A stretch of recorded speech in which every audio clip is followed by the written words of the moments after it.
April 26, 2004, Perry, Georgia. Officer Chris Sutcliffe is in his patrol car overlooking the interstate when he notices a pickup truck making a sharp turn off the exit, going way too fast. Seconds later, he sees another police car going after it, sirens blaring. Officer Sutcliffe doesn't think twice. He makes a quick but fateful decision to follow the speeding police car and join the pursuit. I initially just told my dispatcher, I'm going to be here for backup in case he needs it. The chase lasts only a minute or two. The truck, racing at incredibly high speeds, crashes into a telephone pole.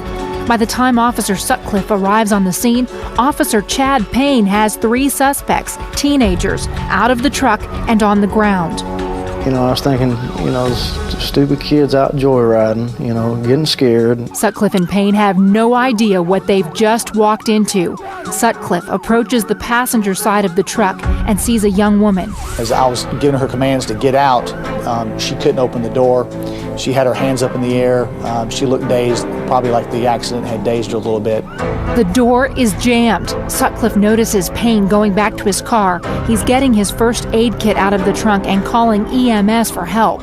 At least one of the 4 suspects is bleeding badly. I knew we had a bad head injury and I needed to stop the bleeding. Sutcliffe walks around to the driver's side to make sure those 3 suspects, out of the camera's view, stay down. I actually had my gun out. As I rounded the tailgate on the driver's side, I could see 2 of them that were on the ground and could see their hands.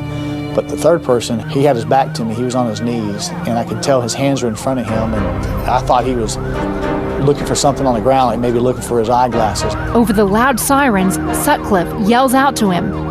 Keep your hands where we can see them. And I'm holding my gun out in what we call the low ready position, which is out in front of you, finger off the trigger, but you're not actually pointing it at anybody. All of a sudden, the suspect turns, and in what seems to Sutcliffe like a slow motion movie, he fires. No!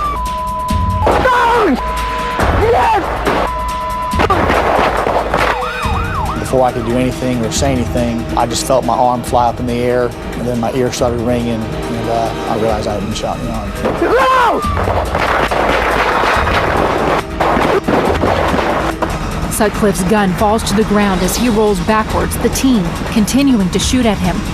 The gunfire startles Officer Payne, and he starts returning fire. And now the teen has turned all attention to Officer Payne.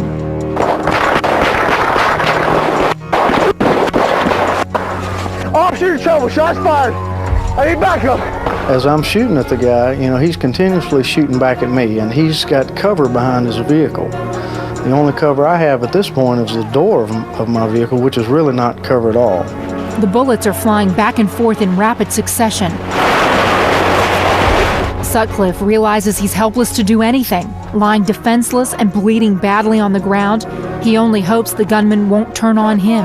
I looked down and realized that I had a lot of blood squirting out of my arm, and that I maybe only had 3 or 4 minutes before I might pass out. I've been shot. I need assistance. I'm bleeding badly. At this point, another officer arrives at the scene, Officer Payne's partner, Eric Barnett. And my partner runs up to the vehicle and, squats down behind the tire and looks under the vehicle and looks over the top of it. And he sees the guy and he starts shooting, and he looks underneath the vehicle and just lays down a massive amount of gunfire. Barnett, protected only by the tire of a truck, starts firing at close range. But the suspect has additional ammunition. He grabs Officer Sutcliffe's handgun, the one he dropped on the ground when he was shot. The suspect and police continue to exchange gunfire. Finally, Payne's partner fires one last time. Payne sees the suspect's gun fall to the ground. Well, I communicate to Eric, he's thrown the gun, it's all clear. The 2 officers run over and arrest the suspects. It's only at the end of the fight when the fear settles in. It's at that point when you really get scared, because you start thinking, what if? Paramedics arrive to take the injured to the hospital. The 4 teens survive. They were on the run after stealing that pickup in Ohio. The shooter, 19-year-old Charles Brutus Wright, is sentenced to 107 years in prison. As a result of his injuries, Officer Sutcliffe has permanent nerve damage. A plate and 12 screws keep his arm together. The worst part about having the plate and screws is that I've lost the mobility to turn and twist my arm. But The bullet actually is a little tiny divot, that's what I call it, on my little bullseye.